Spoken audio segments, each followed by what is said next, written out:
To be fair po, tinanong ako ng asawa ko kung saan ko gusto pumunta bago kami punta ng Morocco. So, ang sabi ko sa kanya, gusto ko pumunta ng Paris, which is granted.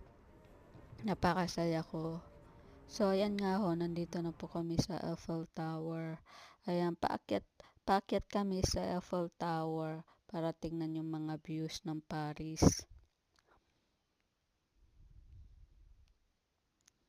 Ayan ho, kung makikita nyo, ginabi na po kami.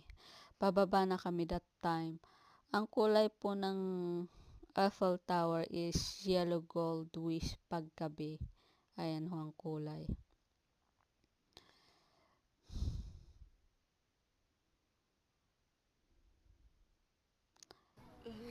Ayan, the most expensive wine I ever had sa taas ng Eiffel Tower.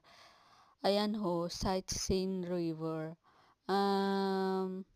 Ayan, sumakay kami niyan hapon na po. Maganda po kasi pag hapon para yung sunset din is maganda siya pag sa sunset. Ayan na ho. Ayan na nga po. Andyan na nga po kami sa cruise. Sa taas po kami niyan. Diyan po kami sa taas. Pwede rin po kayo maupo sa baba o sa taas. So, pinili namin sa taas para maganda. So, yan po yung ang tawag nila is Saint Chapelle.